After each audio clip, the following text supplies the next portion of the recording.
First Watch now. What you need to know from the Cochise County Sheriff's Office. Hosted by Cochise County Public Information Officers Carol Kappas and Grady Butler. First Watch on 92.3 KWCD. And it's brought to you by Sulphur Springs Valley Electric Cooperative, giving you an inside look into your sheriff's office. I'm Grady Butler, and with me is Carol Kappas, Public Information Officer with the Sheriff's Office, and not Sheriff Mark Daniels. Good morning, Cochise County. Well, so far, we got to let you know that Sheriff Mark Daniels is not going to be here today, but we've got some good 4th of July stuff planned for you. We definitely do, and with all of our guests going to be talking about the 4th of July, there's some other things that we need to hit on, too, specifically the fires. We've had a lot of fires. Yes. And in addition to the ones that people are aware of with, the Hereford-Palominas area, then the Post Fire in Benson. What you may or may not know is there's additional ones, the Portal Peak Fire, and that was day before yesterday started. Yesterday was about a half an acre, so a smaller one. The Juniper Flats Fire, which is also in the general area of Bisbee, that was at 1.6, and then the Jackwood Fire in the Chiricahuas was at 100 acres, and that was at the last count. So all of these fires are out there, and we've had some concerned citizens wondering what the causes are, and that's dependent upon for us to release that information is dependent upon the agencies that are actually responsible for that. But we want people to know that there was a lot of questions, specifically in the Hereford fire, about an arsonist that was, setting spot fires as they were going along. U.S. Forest Service said no, that wasn't the case. Same with the Post Fire. Fort Huachuca Fire, most recently, that was, again, attributed to, according to Fort Huachuca personnel, attributed to maybe equipment such as a mower. So we want to make sure that all of these things can happen so quickly, even if you're out mowing your yard and it hits a spark, or your chain is dragging. You need to make sure to secure all of that when you're doing any of that type of thing. And then there was also some question about people pitching out cigarettes out their window and other kinds of nefarious activity. The compost fire at near the transfer station here in Sierra Vista, those are things that are chemical reactions. I don't know what the final outcome is. We have Fire Marshal Don Foster here, so he can give us up-to-date information on that. But again, just please, please, please be aware of what you're doing at any given time, and know that we're really dry out here, and 4th of July is coming, so want to make sure that everybody's aware of that. We also want to make sure that everybody knows where to go for the information. You can follow the Cochise County Sheriff's Facebook page. If you don't have Facebook, you can get the alerts, or even if you do. And the alerts are very important because they tell you what status is everybody in, where to go, what to do. And here's what's kind of interesting about it is the more information we can get out to the public on our Facebook page or anywhere else, that keeps people from dialing CCOM. And CCOM gets overloaded with people that are just curious, and that really slows things down. So if you're just curious, go look at our Facebook page before you call. Right. And then, again, alert sense is really important. Go to a web page or any other type of thing, cochise.az.gov. You can look at that particular web page. It's on the sheriff's portion or the county portion. You can sign up for alert sense. You can see what the options are, what you want to get notified about, and then you will get those alerts. If they have a big fire, like the one on Fort Huachuca most recently, they made a determination with the trajectory and the winds and all of the conditions surrounding that it was headed towards Huachuca City. And we say towards Huachuca City, but we mean towards Huachuca City. So they actually had a set order. And so we need to talk a little bit about that really quickly. Yes. That was a lot of confusion. Ready, set, go is very important. And Carol, go ahead and break down each one. We're all in ready right now, but tell us what ready, set, and go means. Very important. It is. So it's a statewide protocol that was come up with by the Arizona Sheriff's Association, and make sure, you see the signs, you hear the verbiage, we have it out there everywhere. And so what they wanted to do was avoid a 9/11 situation where you had different disparate systems, you had people using different language, different lingo, different codes, and so it was confusing to the public. Want to make sure that everybody is on the same page. Ready? Everybody should always be ready. Make sure that you're aware of if an emergency occurs, regardless of what that emergency is, that you can know what you're doing. You're proactive. You know that you need to grab your cat. You know you need to get the cat food. You know you need to take your medicine. So just be aware of that's some of the things that you need to do. Set is you're actually gathering those things in a central location. You're going to be able to, if you get the call or somebody knocks on your door, you're going to be able to just go right now. I mean, you are ready to just get out of there. The set phase is not the time to make a determination that you have 22 birds you need to put in cages and move. And that's a real scenario. Set is the time that you put everything together and you're prepared. All of this is emergency preparedness. And it's up to everybody out there to do that. We can't do that for you. You have to do that. And then go. When we say go, we really mean go. We need to make sure that you are on the road. And some of the things we learned from the Monument fire is we had our deputies and supervisors out there, and you could hear them on the radio just not panicking, but stressing that their vehicles were on fire, their tires were burning. They were getting people out of areas that had been in an evacuation status for a couple of hours by that point, but people chose not to leave. So we want to make sure when we say go, you really need to be able to go. With the advent of AlertSense or other notification ideas out there, we are not going door to door so much. We just don't have the personnel to do that. Our personnel, when there's a major issue like this, are busy doing other things. And that's not to say they don't care about you and want to keep you safe, but they're doing things to care about you and keep you safe, not knocking on your door. So it's really, really important that you're familiar with the Ready, Set, Go protocols. And with Fort Huachuca Fire, the most recent one, we were also proactive in getting people to phone us, get us information if you were disabled, if you had special needs that you couldn't move yourself. We had, again, our evacuation protocols that were listed. We were taking people's information, and we appreciate everybody who called in. But when it went back to ready status, then everybody was still calling, well, what do I need to do? What do I need to do? You just need to be ready as your day-to-day activities, regardless of what's occurring. And so that actually prompted a whole new set of instructions that went out to say, okay, the situation is abated. You're good to go. And follow-up is always amazingly good. But we want to make sure that people understand if you're in a ready status, you really don't need to call us continually to find out when you're going to be off of that status. Follow along as best you can, and we'll try to get the information out to you as best as we can. Our protocols internally are, if we have a mass incident, we try to make updates every 15 minutes. Our Facebook comment section is not monitored 24/7, especially if there's a big event. We just can't keep up with the volume, so we put updates up at about every 15-minute interval, and then it slows up to about 30 minutes, and then it goes to an hour. The Fort Huachuca Fire, again, people were concerned that our latest update was at 1:30 and it was already 4:30 in the afternoon. But by that time, we had hit the 15-minute mark, the 30-minute mark, the 1 hour mark, and then the 2 hour mark. And then from that point, it's updates as needed. So we're just trying to keep information out in the public the best way possible. And you can help us too. You just heard a commercial, see something, say something. I think that that's important. And we will try to communicate both ways as often as possible. And also, sometimes the information that is going out, we put it out as we know it. Some speculation is not what we're after. So when, like, the public will start commenting that, oh, this started because of someone throwing cigarettes out. Well, we don't know that, so we don't put that. So remember, when you're looking at this, we're only putting out what we know and what the facts are and what you need to know to get yourself safe. So we're not just kind of guessing at what might have happened. We don't do that at all. That's right. And that's important, because we can't create the false narrative and then have it go on fire. No pun intended.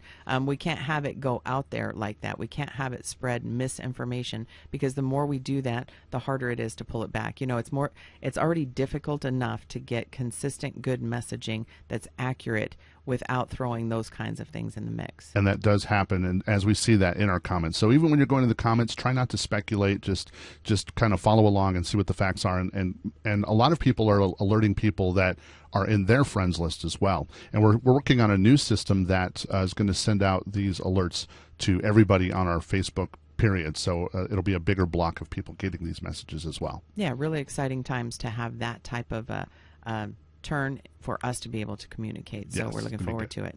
All right, well, let's talk about a retirement that's happening today. We're sending off one of our detention officers. We are. Brigitte Wilson has been here for many, many, many years, and we're going to be really sad.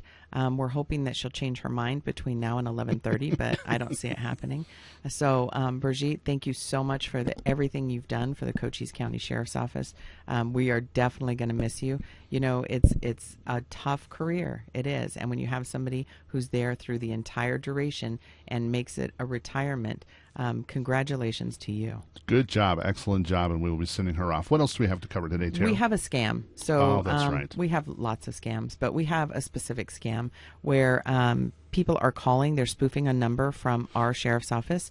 And when they are calling, they're saying that they're a sergeant from our particular sheriff's office, who truly is a sergeant, but he retired many years ago. So people may be familiar with that name, maybe not. And then they're wanting, you've done something that there's a warrant for you, or you've missed jury duty and there's $10,000. We've had reports that we are trying to track back to see if it's for this particular scam, but people have lost thousands of dollars because they are so trusting and think that we would call them, and they just don't want to get in trouble. Scare tactics at its finest. Please, please don't be a victim. We will never, ever call you for money. We just won't. If we have a need to reach out and touch you, we're going to do that in person. You're going to see somebody's bright, smiling face. You may see the back of a patrol car, but you're not going to see a phone call that says, we need money from you. It's just not what we do. And even if we did, we wouldn't ask for gift cards or, any type of money transfers. Please know that. Don't be a victim. And it's unfortunate that this particular scam, it was going pretty good for about a week, and then it slowed down for a couple of days, and now it's just come back in full force. And it's not somebody that maybe sounds like a foreign country. It sounds like it could very well be somebody from law enforcement. Whoever is doing it sounds confident and competent. And they're using names of people, and you see a phone number that actually belongs to the sheriff's office. So all of those things combined may make you think twice, but seriously, think twice. Don't ever become a victim to this. And if you feel like you have become a victim, you can still call afterwards and let us know, because that'll help us track things. But also, if you feel like it's weird, just hang up and actually call the sheriff's office on a number that you can find online or just memorize, but call us directly, and then we can say, yes, that is, or no, it's not. And that's one way to get around everything. Never trust anybody that calls you. You make the call and you can verify. And don't make that call back to the number. Correct. That you see on your caller ID. Yes. A woman last week had several thousands of dollars that she got, gift cards and different money cards, per the instructions that she was given. And everybody told her, from the stores, are you sure this is not a scam? And she told them, I know it's not a scam. It's the sheriff's office. So she did what she was instructed to do, and she actually took them to the post office and popped them in the mail. She got back to her car, and luckily she thought twice about it. She was able to, good on her, because this is an amazing feat, go back into the post office and get those things back out and then call us. So that, again, saved her thousands and thousands of dollars. So another side of that coin is, if you've been scammed, don't be ashamed to call. A lot of people get embarrassed, and how embarrassed are you for, $200, $500, $1,500? It doesn't matter. Things happen like that. And I'm telling you, these criminals are amazingly good.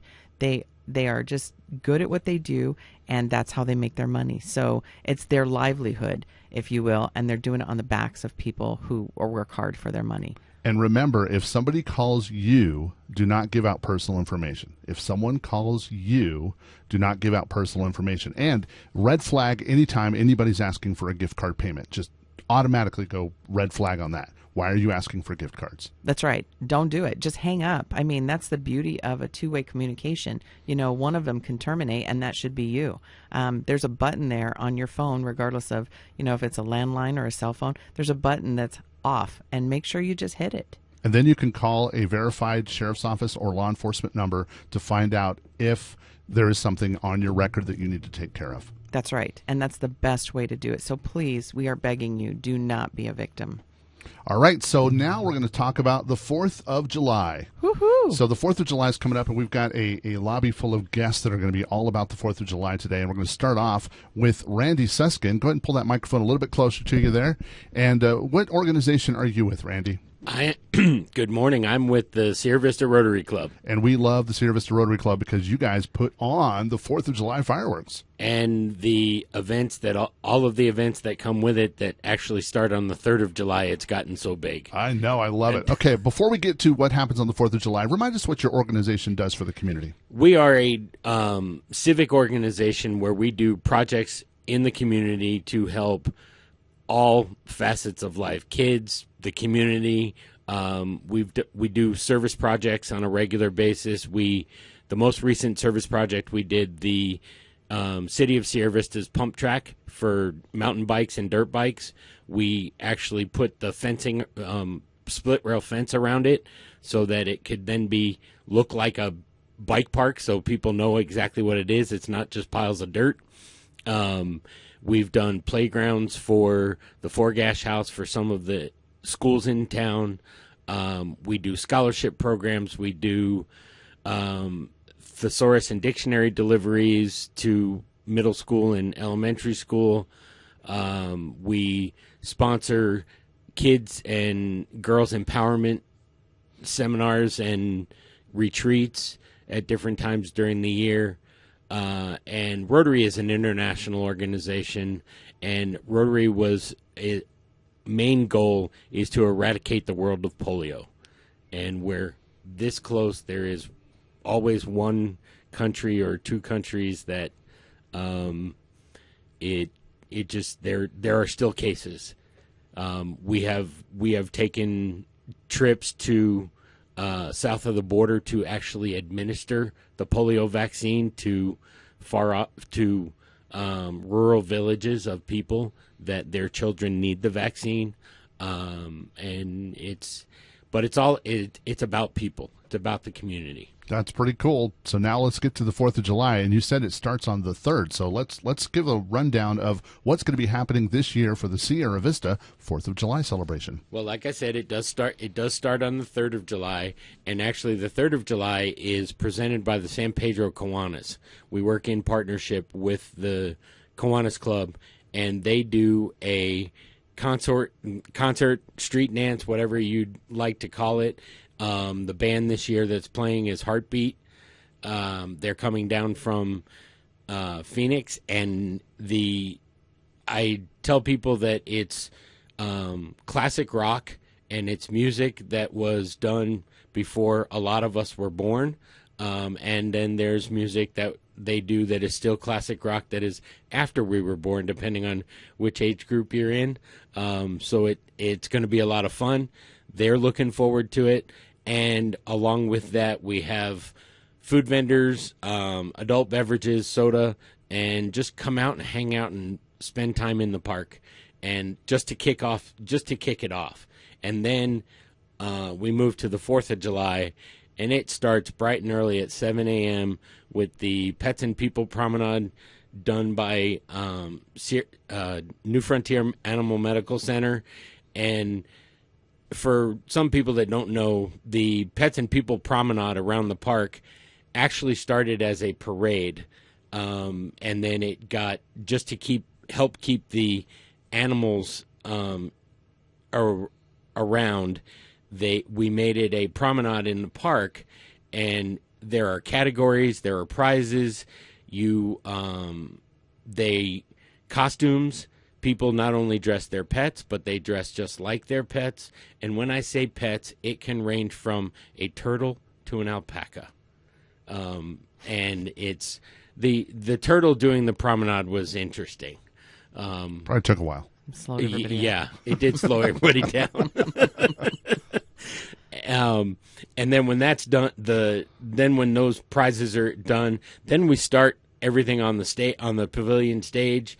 With an invocation, and then we have some music, and the Boy Scouts and the American Heritage Girls, and then we do the Salute to the States, which starts at 11:30.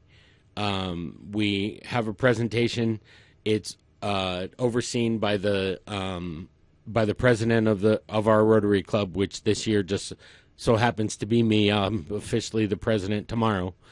And then we have our guest speaker for that ceremony is Major General Hale, and then we do the 50 cannon salute to the states, and then at some point during that ceremony we will have an F-16 flyover. It's scheduled at 12:15, but they tell us plus or minus 15 minutes, so it could be in the middle of the 50-state salute. It could be we like to try to time it right at the end, but sometimes they go over, and they will be coming out of the south sky across the pavilion. So they will be coming from the south to the north above your head.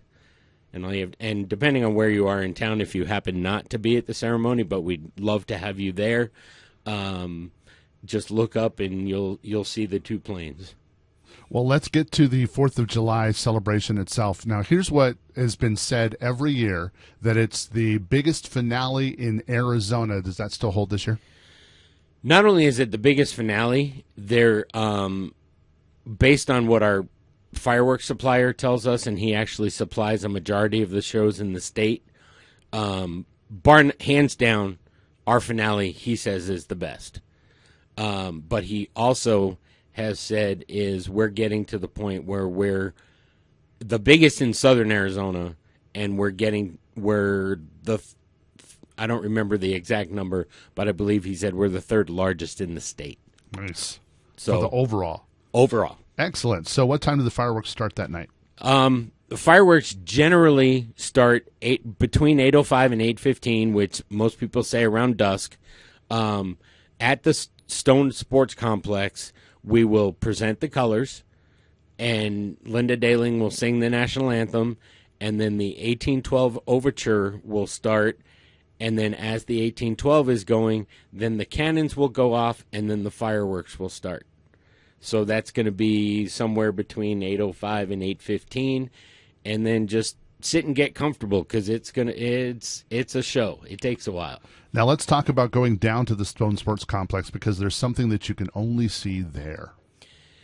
There is what is called, the pyrotechnic crew calls the ground show. And a feature of the ground show is the waterfall. And it's fireworks that look like a waterfall. And it's for Vinny. Yeah, Vinny's sponsored that every year, I think, for as long as I can remember. First year it was done. After it was over, Vinny went to the pyrotechnic coordinator at the time and said, "So what do we do to make this happen every year?"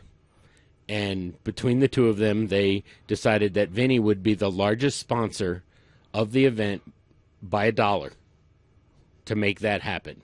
Well, this year, Vinny and Vinny's crew, Chip, and all of the employees surpassed that immensely, and I just want to say thank you. That's awesome. That's really cool. Well, let's get to a list of sponsors, because I know you would like to thank some people that have made this happen. First of all, thank you and what you guys do to make this happen, but let's thank those sponsors.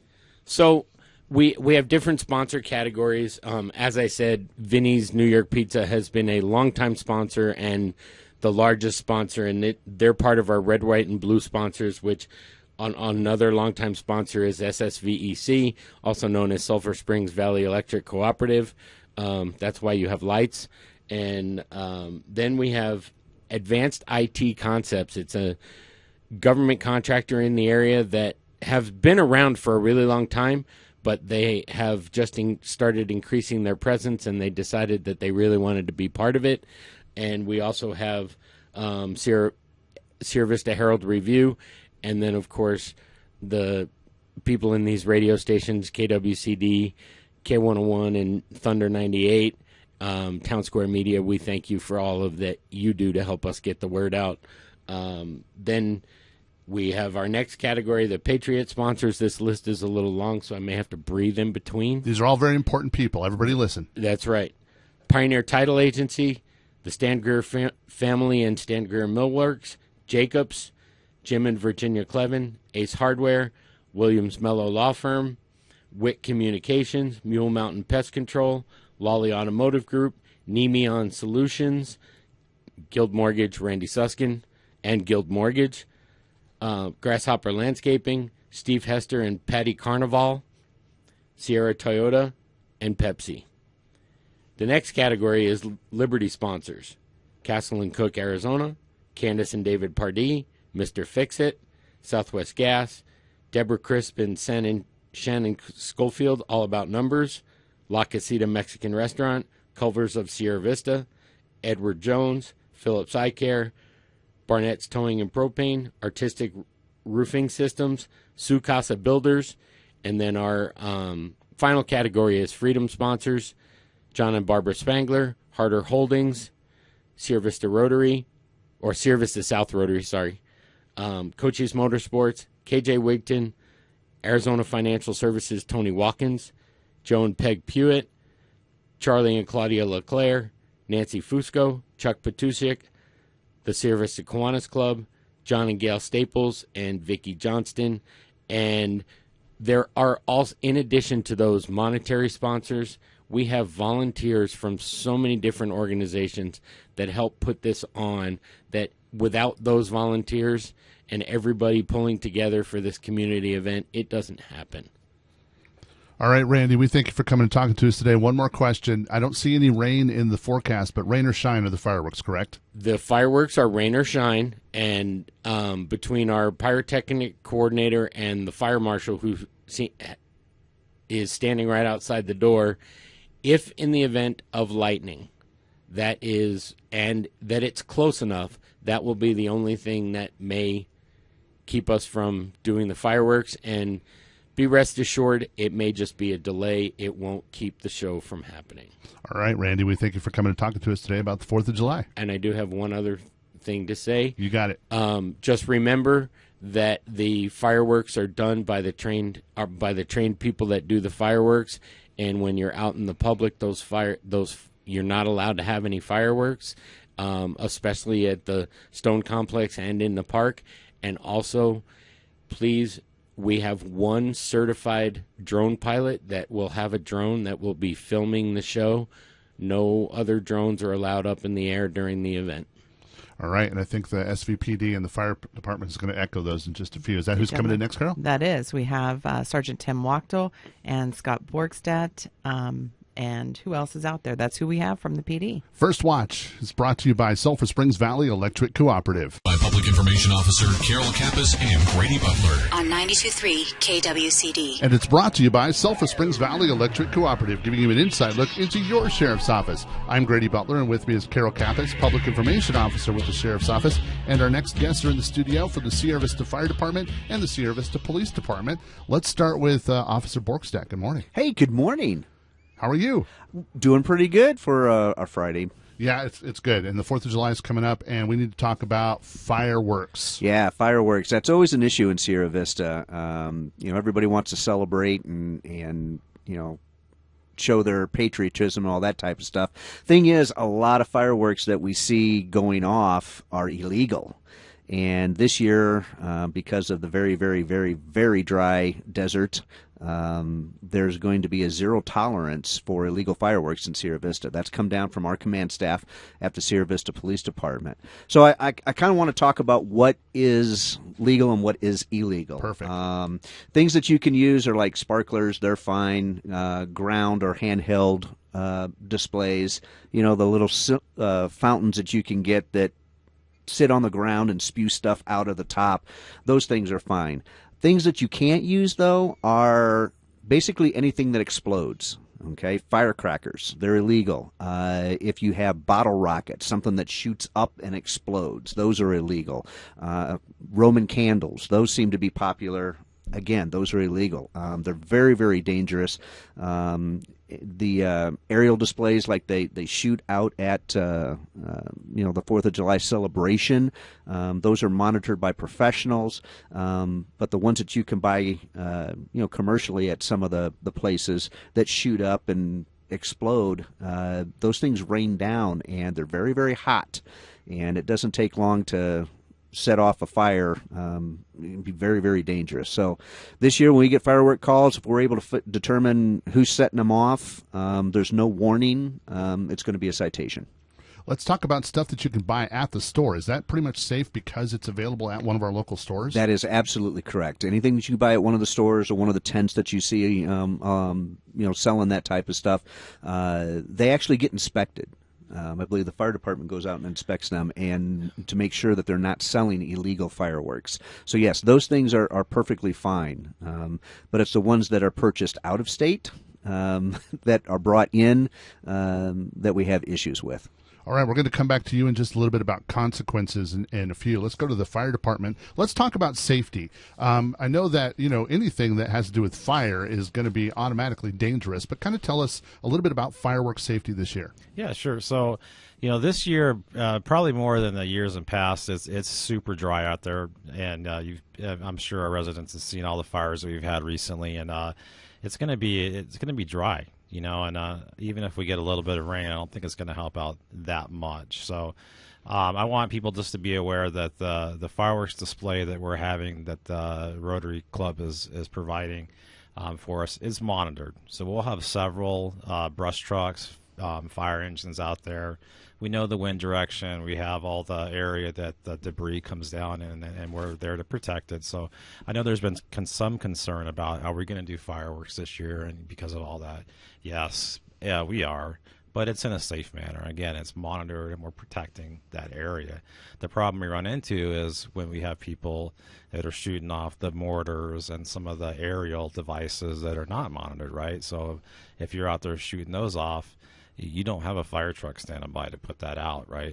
And those things come down not just in brush, but they come down on rooftops and other areas where, that it's gonna catch something on fire. So that's our biggest fear, honestly, is just all the illegal fireworks that are going on that we see that can start fires in people's homes, and you may not even see it. It may be just a block down the street from where you're shooting those things off that it catches fire, and that's not a good thing. So there's that. We're also concerned with people, even though that you can buy them, right? You can buy a lot of these different fireworks in the tents, and yes, they are legal. Doesn't mean that they're safe, though. So, if you use them in an unintended manner, like if you wrap a bunch of sparklers together, that could have some disastrous consequences, and people do it. We all love to say, well, one is great, let's do 50, and that's not always the best thing. Those things get up to like 1,300 degrees, so you can have some pretty serious burns. So you want to make sure, if you're going to be using them, do it responsibly. Use them as they're intended. Do it in a safe area. You want to have a nice clear area. Obviously, we don't want to do this under a bunch of trees or right near the house. Have a hose ready. What I've done in the past, and what works really well, is get a big 5-gallon bucket filled with water. Have like some barbecue tongs that you can grab the firework after it's done, and then I just drop them in there and let them soak overnight, and because we don't want them to continue to burn, and especially if we have winds that could blow those things anywhere. You want to have, if there's kids, have them supervised. So anybody under 18 has to be supervised when they're using the fireworks, and just be cognizant.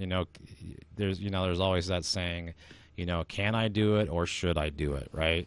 And I don't. This year, honestly, I'm leaning more towards, should you really be doing it in our conditions? So, there's that. So safety is always a big concern this time of year for us. And that's Don Foster, the fire marshal with the city of Sierra Vista. I don't think we said at the beginning, so I want to make sure everybody knows who's talking there. Yeah. So when let's go back to the sparklers real quick, because I know that those things get really hot, and it's pretty much considered a kid's toy at 4th of July. But also, they don't want them at the park because they get stuck in the ground and people step on them. Yeah, they're metal, right? So little spikes. So especially when they turn the lights off down there, and people can step on them. Plus, they're hot still. You have 1,300 degree piece of little metal.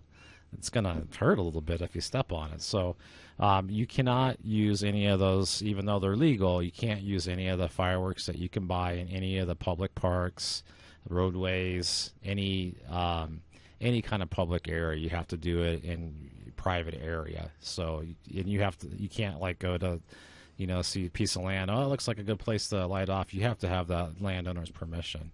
And also be aware too that even if you're using a firework legally from a legally bought place, and it's something that you're allowed to have, if you start a fire somewhere, you will be responsible for any of the emergency response to it, the real cost of it. So. And that gets us back to the consequences. Well, first of all, we kind of brushed over something real quick. I want to make sure that we get this point out. You cannot do fireworks in the street. Yeah, that's absolutely right. When Don was talking about where can you do fireworks, absolutely no public parks. So if you're at Vets Park and you brought sparklers for the kids to play with, you're subject to a citation. You can't do it. No public parks, public property, city property, the street. Okay, even in front of your own house. Even in front of your own house. If you're in a public street, that's illegal. You can't do that. Okay. Make that very, very clear. And as Don was saying, private property, at your house and your driveway, you're legal. Okay, but if you go to, I'll pick a place, Walmart parking lot, let's just say, you can't do it there without express permission from the property owner. I don't think Walmart would give permission for that, or any place like that. The penalty for this, under the city code, it's actually a Class 3 misdemeanor. And basically what that means, it's an arrestable offense. You could have handcuffs put on you, taken to jail. In those kind of situations. Plus, as Don was saying, if you cause a fire at another place, you're not only going to be held civilly liable for that, but there's criminal aspects to it too. Endangerment, because you knew or should have known that it was dangerous to shoot those things off. So, like I said, we want to have fun on the 4th of July and celebrate, our patriotism, but we need to do it responsibly, especially this year. Yeah, this year is going to be very dry. A rough year. Very, very dry. Yes. All right. Well, we thank you guys for coming and talking to us today about 4th of July. Anything else you want to get out to the public? I do. So we had a few things with the mulch fire that we're currently having, and I know people are a little concerned about that. And I just want to touch on that for a second. Excellent. So that mulch fire, we believe, it's under investigation, but obviously we believe that it was started just from spontaneous combustion, because mulch fire, mulches in general generate a lot of heat, and as dry and as hot as it's been, you don't have to be able to add one and one together to figure out that the situation with that. So it's a large area. There's a lot of brush and debris in there. It's not something that we would be able to put out with any amount of water, to be honest with you. So it is generating a lot of smoke. We are in the process of working with the other city departments to try to mitigate it and start to let it burn down and cool it off as we can. But we can't just put heavy equipment in there to move that around, because it's still really hot. It melts tires. It melts hydraulic lines on bulldozers. So it's not an easy thing. So they are getting some new equipment in there to try to bring the edges out a little bit and start to cool that down. But I just want people to be aware that it's going to be a couple weeks on that before that's mitigated. And after it's done, fully mitigated, then they have to do some cleanup and stuff. So it's going to be a little bit on that mulch area. So we're doing the best we can, but it's just it's a problem that it's not an easy solution for. So we appreciate the update. And what do you got going on over at the Cedar Vista Police Department? Well, going back to the 4th of July a little bit. Please be aware and patient with the traffic control that's going to be going on during that time frame. Streets will be shut down and traffic directed specifically starting about 5 p.m. On the 4th of July. And then after the fireworks down at the park, the ballparks and stuff, be patient coming out. We've been doing this for a lot of years, and the way that we have traffic flowing seems to work very quickly to get people out. But if you're told to go one direction and you don't want to go that direction, please obey the officers or the volunteers' directions to go a specific way. Sierra Vista's not that big, so you can go down a couple of blocks and do a U-turn or turn it down another block and find your way home. Just be patient, because the quicker that we get people out, we can take those traffic control devices down, and traffic will flow better. And there's no parking on the bypass. No parking on the bypass. There should be big signs going out there pretty soon. If you park on the bypass because there's signs out there, you could get a ticket. Okay. Yeah. And we need that area for our fire trucks, and for, that's where all the stuff's going to be coming down at. So you don't want your car there for sure. That's true. Fire Marshal Don Foster and Officer Borgstadt, we thank you for coming and talking to us today about the 4th of July. Thank you. Thank you. And coming up next, we're going to find out what's happening in Huachuca City for the 4th of July. First Watch, brought to you by Sulphur Springs Valley Electric Cooperative. It's First Watch now. Hosted by Public Information Officer Carol Kappas and Grady Butler. On 92.3 KWCD. And it's brought to you by Sulphur Springs Valley Electric Cooperative, giving you an inside look into your sheriff's office. I'm Grady Butler, and with me is Carol Kappas, Public Information Officer with the Sheriff's Office, and our next guest. Welcome back, Cochise County, and thank you so much, Stephanie from Huachuca City, for being here. So, again, reintroduce yourself. Hi, I'm Stephanie Fulton. I'm the Director of Library and Community Services. There you go. It's a Friday morning for the town of Huachuca City. And thank you so much for having me back. I'm really pleased to be here. So tell us a little bit about what Huachuca City has planned for the 4th of July. Gosh, we have a lot. We like to call it our down home small town celebration. And things are going to be a little bit different this year. We're actually going to have a Pets on Parade program before the festivities begin. So the Pets on Parade begins at 3 p.m. We're looking at all types of pets. Please do keep them on a leash or in a cage if need be. Feel free to dress them up because there will be prizes for first, second, and third place. And then our festivities properly begin at 4 p.m. with the national anthem, and a Girl Scout troop are actually presenting the colors this time, and it's their first time, so we're very excited to be helping them do that. We're going to have the band Rock Us, again, kicking off at 4:30. They were excellent last year. Everybody was getting up and getting down. And then throughout the day, we're going to have cakewalks. We're going to have a pie eating contest, which is always very popular. And then there's going to be lots of games hosted by community organizations like the Lions Club, Healthy Huachuca, the Community Garden. And the library is actually going to have a table for STEM projects for kids to complete and take home with them.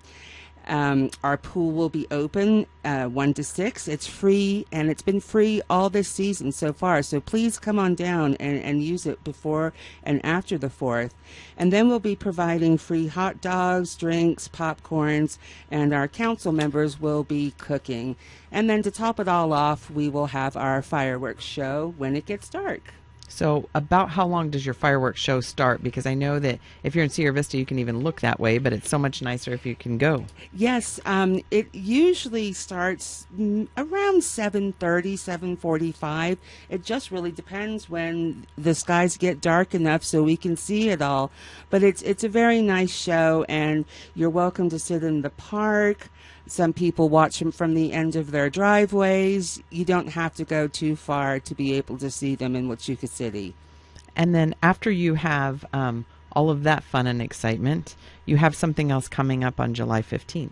Yes, we're hosting a family fun day at the pool in partnership with the Lions Club from 1 to 3 p.m. They're going to be serving free food, and there's going to be games and prizes for all ages in the swimming pool. So we're very excited about that, and thanks to the Lions Club for sponsoring that. We will also be having a Stuff the Bus event from 12 to 3 on the same day, and we're looking for school supplies to supply for our back-to-school backpack program that we have. And the bus will be parked near the pool, so there's no excuse to miss either one of them. But that kind of leads me on to our back-to-school backpack event and National Night Out. We do things slightly differently in Huachuca City. We have our National Night Out combined with our back-to-school backpack event. It just happens to work out the best for us, and that will be Friday, July the 28th from 6 to 7:30. We have a special guest appearance by Smokey Bear coming.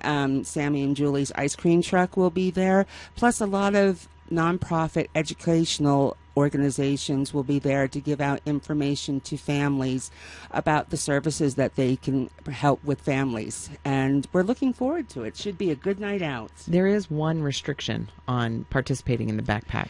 In participating in the backpack, to get a free backpack with school supplies, it is limited to children who live in the Huachuca City, Whetstone area, the 85616 zip code, or who attend a Tombstone Unified School District. Please contact the library and let us know, and we can help you decide if your child sort of qualifies. And our phone number is 520-456-1063.